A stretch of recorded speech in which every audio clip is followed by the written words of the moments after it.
Your Funko collection is not an investment anymore. It's just an oversaturated market that's just soon to crash. Is this the end of Funko?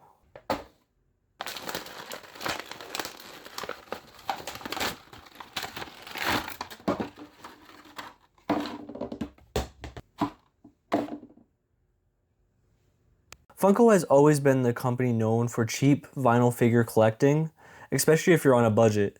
But what makes it work pretty well over the years was that you can't just like buy one. Learning from experience myself. In recent news apparently, Funko's financial side was speculative on seeing if this company can last another year. And according to other articles, there's loans that are $241 million still in debt. Plus they also said like it has to do with like the tariffs, so I'm pretty sure that takes like a bit of a chunk too. So do I really think Funko can really last another year? Honestly, I'm not so sure, but that's just like a feeling from me. I'm no financial director. But anyway, with the oversaturation of figures, you can see Funko Pops literally are everywhere. GameStop, a place where you actually buy games, has their own Funko section now. Walmarts and Targets having their own section just dedicated to Funko Pops now. And local comic and video game stores too. They're everywhere. You can't even escape them at this point. Nowadays, there's a Funko Pop character for nearly everything, even characters who are literally useless, or even characters in movies and shows who are literally just hated so much. But you'll still see these pops still on the shelves. You'll see them in the bargain bins for like $5 and they're still not selling. Therefore, leading to this massive ordeal that happened in 2023. So in apparently 2023, Funko had a huge surplus in product and didn't know where at all to go with it.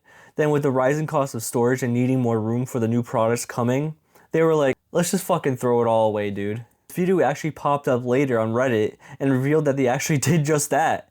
$30 million in product just thrown into the landfill. That's how you know you're just starting to fail slowly as a business, and I can't wait to see how it is in 10 years when you can't even sell a pop for anything. There's even different Funko products not even related to toy collecting. That's just adding to the problem in my opinion. There's mugs, calendars, pins, clothes, and even bags that are known as Loungefly. So I can definitely respect the company trying different things and trying to like really get their name out there, but it's starting to get a bit excessive. Especially since they're always just flooding the shelves and just not going anywhere. But remember a few years ago when they were actually like on their golden era of sales, like during the pandemic? I remember during around 2021, this was probably like when Funko was on a peak. They made massive sales with of course the pandemic being a factor, with everyone wanting to buy products and, you know, just trying to pretty much just spend their money because they didn't know what else to do.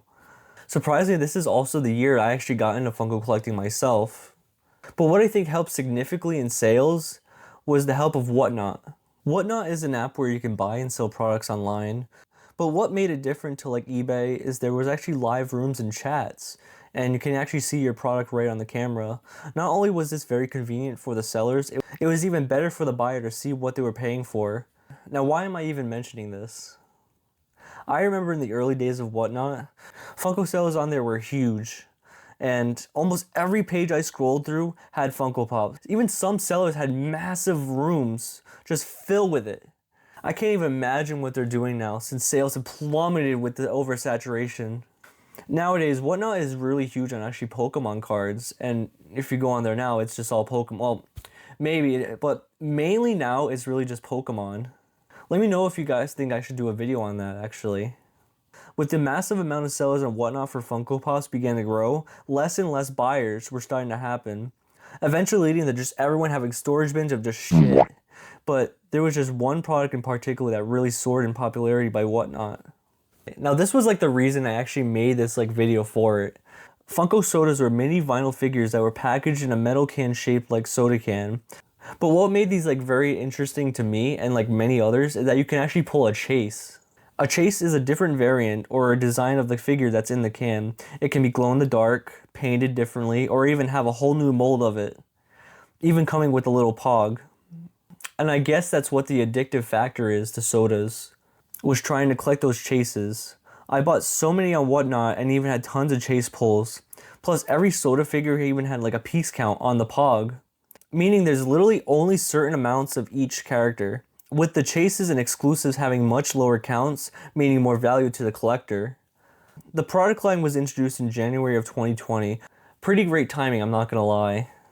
It had characters from DC Comics, Fred Flintstone, and even the Monster serials, which of course I made a video on them actually. Go watch it if you want. Funko sodas were actually really well received, and there was a market for tons of collectors. As usual, Funko wanted to keep expanding the different characters, which is fine in my opinion. But in about 2023, they started shipping them to Targets and Walmarts, which was terrible. Because usually, they were more likely exclusive to smaller comic shops, some stores even like Newberry Comics, and even just online shopping. So if you go to stores, some were even like behind the counter because some people would actually like open them in the store and just kind of leave it if it's not the chase. So now without that control, you'll go to Target and you'll see open cans all over the shelves, just with all the commons, while someone picked out the chase, probably even like reselling them.